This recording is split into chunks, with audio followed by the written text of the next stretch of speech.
നിരോധിത സംഘടനയായ പോപ്പുലർ ഫ്രണ്ടിന് വിദേശ രാജ്യങ്ങളിൽ നിന്ന് 13,000 അക്കൗണ്ടുകളിൽ നിന്ന് നിരവധി കോടി തുകയാണ് വന്നിട്ടുണ്ടായിരുന്നത്. NIA ഇക്കാര്യം നേരത്തെ തന്നെ വ്യക്തമാക്കിയതാണ്. ഇതിൽ 15,000-ത്തോളവും മലയാളികൾ നിയന്ത്രിക്കുന്ന അക്കൗണ്ടുകളായിരുന്നു. യഥാർത്ഥത്തിൽ NIA ഇതെങ്ങനെയാണ് കണ്ടെത്തിയത്? എങ്ങനെയാണ് ഈ തുക ഇവർക്ക് വന്നത്? തീർച്ചയായിട്ടും വളരെ ഗൗരവമുള്ള ഒരു ചോദ്യമാണ്. 13,000 അക്കൗണ്ടുകളിൽ നിന്നാണ് കേരളത്തിലടക്കം പണം വന്നിരിക്കുന്നത്. ഇത് ഹവാല ഇടപാടാണെന്നാണ് ED പറയുന്നത്. നമുക്ക് അന്വേഷണ ഏജൻസികൾ നൽകുന്ന വിവരങ്ങൾ മാത്രമേ നമ്മുടെ കൈവശമുള്ളൂ.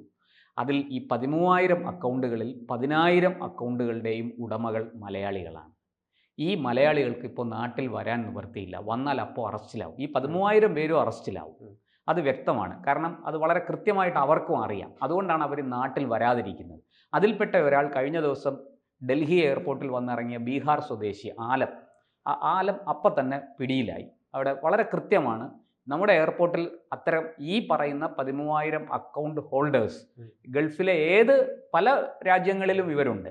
ആ രാജ്യങ്ങളിൽ നിന്നെല്ലാം അവർ നമ്മുടെ നാട്ടിലെ ഏത് എയർപോർട്ടിൽ വന്നിറങ്ങിയാലും അവർ അപ്പോൾ പിടിയിലാകും എന്നുള്ള കാര്യം തീർച്ചയാണ്. ഇതിന് NIA സഹായിച്ചത് ഈ അക്കൗണ്ടുകളുടെ വിവരങ്ങൾ കണ്ടെത്താനും ഇത് ഹവാല ഇടപാടാണെന്ന് കണ്ടെത്താനും ഒക്കെ സഹായിച്ചത് സിദ്ദിഖ് കാപ്പൻ, മാധ്യമപ്രവർത്തകൻ കൂടിയായിരുന്ന സിദ്ദിഖ് കാപ്പനെ ചോദ്യം ചെയ്തപ്പോൾ കിട്ടിയ വിവരങ്ങളിൽ നിന്നാണെന്ന് സൂചനയുണ്ട്. നേരത്തെ തന്നെ ഈ സിദ്ദിഖ് കാപ്പൻ അറസ്റ്റിലായി. സിദ്ദിഖ് കാപ്പൻ അറസ്റ്റിലായതിനു ശേഷമാണല്ലോ പോപ്പുലർ ഫ്രണ്ട് നിരോധിക്കപ്പെടുന്നത്. അറസ്റ്റിലായപ്പോൾ തന്നെ സിദ്ദിഖ് കാപ്പനുമായി ബന്ധപ്പെട്ട് ഇടപെട്ടിരുന്ന ആൾക്കാരെ വളരെ കൃത്യമായിട്ട് അവരുടെ പുറകെ NIA പോവുകയും അവരിൽ നിന്ന് അവരാരെയെല്ലാം ബന്ധപ്പെടുന്നു, എന്തൊക്കെ ചെയ്യുന്നു എന്ന് വളരെ കൃത്യമായിട്ട് മനസ്സിലാക്കി തെളിവുകൾ ശേഖരിച്ചാണ് അവർ പോപ്പുലർ ഫ്രണ്ടിനെ നിരോധിച്ചത്. ഏതാണ്ട് നമ്മുടെ രഹസ്യാന്വേഷണ വിഭാഗത്തിന് 2 വർഷം എടുക്കേണ്ടി വന്നു പോപ്പുലർ ഫ്രണ്ട് നിരോധനത്തിലേക്ക് കൊണ്ടെത്തിക്കാൻ. വളരെ സങ്കീർണമായിരുന്നു. കാരണം അവർ വിവിധ സംഘടനകൾ രൂപീകരിച്ച്, വിവിധ ട്രസ്റ്റുകൾ രൂപീകരിച്ച്, വിവിധ അക്കൗണ്ടുകളിലൂടെ ഈ പണം സമാഹരിക്കുകയും വിദേശത്തുനിന്നടക്കം പണം സമാഹരിക്കുകയും അതിവിടെ ഉപയോഗിക്കുകയും ഒക്കെ ചെയ്തിരുന്നു വിധ്വംസക പ്രവർത്തനങ്ങൾക്കായിട്ട്. ഇത് തെളിവ് സഹിതം വളരെ കൃത്യമായിട്ട് NIAക്കും EDക്കും ഒക്കെ കണ്ടെത്താൻ സാധിച്ചു. ഈ രഹസ്യാന്വേഷണ വിഭാഗം ഇതിനെ കോർഡിനേറ്റ് ചെയ്യുകയായിരുന്നു. ഒരു ഏകോപനത്തോടുകൂടി ഇവരെ പ്രവർത്തിക്കാൻ വേണ്ടുന്ന സാഹചര്യം ഉണ്ടാക്കി. ആ സാഹചര്യം അവരെ ഈ പറയുന്ന തരത്തിൽ പോപ്പുലർ ഫ്രണ്ടിൻ്റെ നിരോധനത്തിലേക്ക് സർക്കാരിന് എത്താൻ വേണ്ടുന്ന എല്ലാ തെളിവുകളും ശേഖരിച്ചു കൊടുക്കാൻ അവർക്ക് അതിലൂടെ സാധിച്ചു. ഇങ്ങനെയാണ് അത് സിദ്ദിഖ് കാപ്പൻ അറസ്റ്റിലായപ്പോൾ തൊട്ട് അത് വളരെ കൃത്യമായിട്ട്, അതിനു മുമ്പും ഇതിനെക്കുറിച്ചുള്ള വിവരങ്ങൾ ശേഖരിച്ചുകൊണ്ടിരിക്കുകയാണ്. എങ്കിലും സിദ്ദിഖ് കാപ്പൻ അറസ്റ്റിലായതോടുകൂടി വളരെ കൃത്യമായിട്ട് ഇതിലേക്ക് ചെന്നെത്താൻ അവർക്ക് വഴികൾ തുറന്നു കിട്ടി. പ്രത്യേകിച്ചും സാമ്പത്തിക ഇടപാടുകൾ. ഈ സാമ്പത്തിക ഇടപാടുകൾ സിദ്ദിഖ് കാപ്പനുമായി ബന്ധപ്പെട്ട് നമ്മൾ പുറത്ത് കേൾക്കുന്ന ലക്ഷങ്ങളൊന്നുമല്ല, അതിനപ്പുറത്തേക്ക് കോടികളുടെ ഇടപാട് നടന്നിട്ടുണ്ടെന്നാണ് ലഭിക്കുന്ന സൂചന. അതെന്ത് തന്നെ ആകട്ടെ, 1 രൂപയാണെങ്കിലും കോടിയാണെങ്കിലും ശരി, അനധികൃതമായ പണമാണ് വരുന്നതെങ്കിൽ അത് തീർച്ചയായിട്ടും അന്വേഷിക്കപ്പെടും. സിദ്ദിഖ് കാപ്പനുമായി ബന്ധപ്പെട്ട് ഈ കിട്ടിയ വിവരങ്ങൾ NIAയെ ഈ 13,000 അക്കൗണ്ടുകളിലേക്ക് എത്തിച്ചു. EDയെ അവിടെ എത്തിച്ചു. അവർ ആ അക്കൗണ്ടുകൾ പരിശോധിച്ചാണ് ഇവിടുത്തെ ട്രസ്റ്റിലേക്ക്, ഏതൊക്കെ ട്രസ്റ്റിലേക്കാണ് പണം വന്നിരിക്കുന്നത്, അല്ലെങ്കിൽ ഏതൊക്കെ വ്യക്തികളിലേക്കാണ് പണം വന്നിരിക്കുന്നത്. ഇപ്പോൾ ഉദാഹരണത്തിന് ഒരാൾ 10,000 രൂപ അയക്കുന്നു.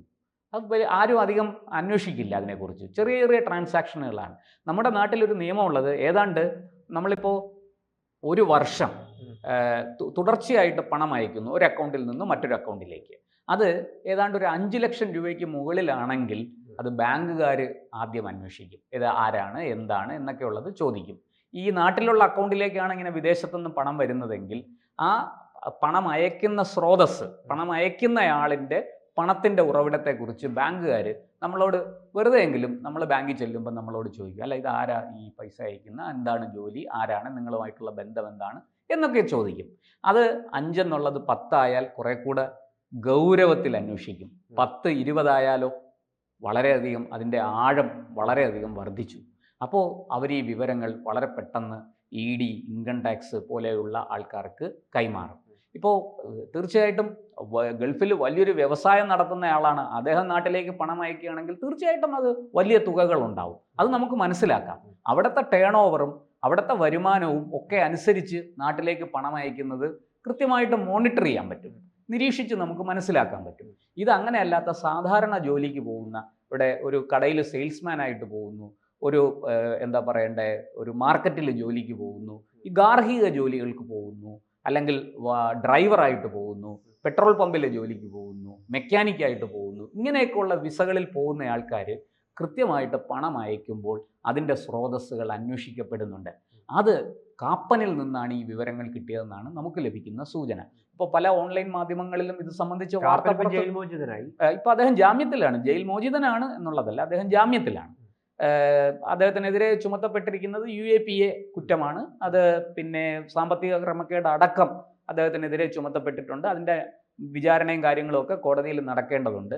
എന്തായാലും ഈ കാപ്പനെ കൂടാതെ റൌഫിനെ ചോദ്യം ചെയ്തപ്പോഴും നിർണായകമായ വിവരങ്ങളാണ് ഏജൻസികൾക്ക് ലഭിച്ചത്.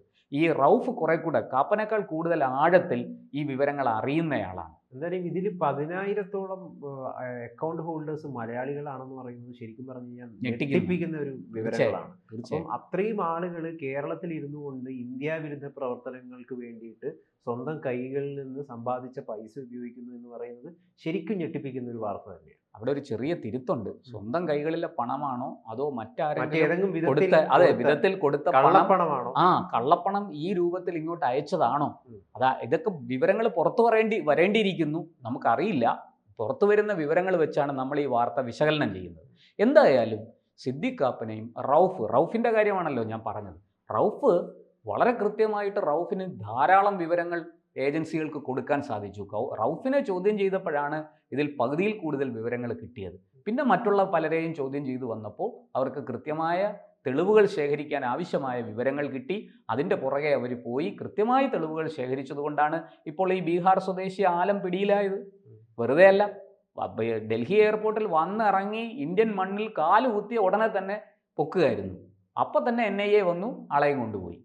അപ്പോൾ ഇത്ര കൃത്യമായിട്ട് കാര്യങ്ങൾ ഓപ്പറേറ്റ് ചെയ്യാൻ പറ്റുന്നുണ്ടെങ്കിൽ കയ്യിലിരിക്കുന്ന തെളിവുകൾ, കയ്യിലിരിക്കുന്ന വിവരങ്ങൾ വളരെ സോളിഡ് ആണെന്ന് വ്യക്തമാണ്, അല്ലേ? അപ്പോൾ സിദ്ദിഖ് കാപ്പനാകട്ടെ റൌഫാകട്ടെ അവരെ ചോദ്യം ചെയ്തതിൽ നിന്ന് കിട്ടുന്ന വിവരങ്ങളാണ് ഏജൻസികളെ അങ്ങോട്ടേക്ക് എത്തിച്ചിരിക്കുന്നത്. അതുപോലെ തന്നെ ഈ ഹവാല ഡീലിങ്സ് നമ്മൾ ഈ പറയുന്നത് മാത്രമല്ല, വേറെ പല രൂപത്തിലും നടക്കുന്നുണ്ട്. കുഴൽപ്പണം എന്ന് നമ്മൾ ലളിതമായിട്ട് പറയും. അത് നമ്മൾ ഈ കാണുന്നതിന് പുറമെ മറ്റു പല ഈ ആധ്യാത്മിക ട്രസ്റ്റുകൾ, ഇത്തരത്തിലുള്ള മതപഠന കേന്ദ്രങ്ങൾ, അതിൻ്റെ പേരിൽ രൂപീകരിച്ചിരിക്കുന്ന ട്രസ്റ്റുകൾ, അവരുടെ അക്കൗണ്ടുകൾ, ഇതെല്ലാം ഇപ്പോൾ EDയുടെ കർശനമായ നിരീക്ഷണത്തിലാണ്. വളരെ കൃത്യമായിട്ട് കഴിഞ്ഞ 5 വർഷം അതിലേക്ക് വന്ന പണത്തിൻ്റെ സ്രോതസ്സ്, വന്ന പണത്തിൻ്റെ അളവ് തുടങ്ങിയ എല്ലാ കാര്യങ്ങളും ED വളരെ ഭംഗിയായി അന്വേഷിച്ച് അറിഞ്ഞിരിക്കുകയാണ്. അതുകൊണ്ട് തന്നെ ഈ കൂട്ടർക്ക് ഇതിൽ നിന്ന് രക്ഷപ്പെടാൻ സാധിക്കില്ല എന്ന് വ്യക്തമാണ്. ഈ 13,000 പേരും ഇതിന് സമാധാനം പറഞ്ഞേ പറ്റുള്ളൂ. അവരെത്ര കാലം ഇന്ത്യക്ക് പുറത്ത് ഒളിവിൽ കഴിയും എന്നുള്ളതാണ്. ഇനിയിപ്പോൾ അടുത്ത പടിയായിട്ട് ഇപ്പോൾ നമ്മൾ ഇൻ്റർപോളിനോട് സമാനമായ ഒരു ഇത് നമ്മൾ രൂപീകരിച്ചിട്ടുണ്ട്. മെട്രോപോൾ എന്നൊക്കെ പറഞ്ഞ് അമിത്ഷാ പുതിയൊരു സാധനം രൂപീകരിച്ചിട്ടുണ്ട്. അത് ഈ വിദേശ രാജ്യങ്ങളിലുള്ള കുറ്റവാളികളെ കൈമാറാൻ അല്ലെങ്കിൽ അവരെ അവിടുന്ന് കൊണ്ടുവരാൻ വേണ്ടിയിട്ട് ഉള്ള കാര്യങ്ങളിലടക്കം അത് ഇടപെടും. അവർക്ക് അതിനുള്ള നിയമപരമായ അവകാശങ്ങളുണ്ട്, അധികാരങ്ങളുണ്ട്. അത് ഉപയോഗപ്പെടുത്തും. വളരെ കൃത്യമായിട്ട് ഇവർ ഇനിയും അവിടെ ഒളിവിൽ കഴിയുകയാണെങ്കിൽ, അല്ലെങ്കിൽ ഇവിടെ നാട്ടിലേക്ക് വരാതെ അവിടെ തന്നെ കൂടുകയാണെങ്കിൽ കൃത്യമായിട്ട് അടുത്ത നടപടികളിലേക്ക് ഏജൻസികൾ പോകും. ഈ 13,000 പേരെയും ഇന്ത്യയിലേക്ക് എത്തിക്കും. അവർക്ക് നേരെ നിയമ നടപടി ഉണ്ടാകും എന്നാണ് നമുക്ക് ഈ അവസരത്തിൽ ഏജൻസികളിൽ നിന്ന് കിട്ടുന്ന വിവരം. അത് നമ്മളിവിടെ പങ്കുവെക്കുക.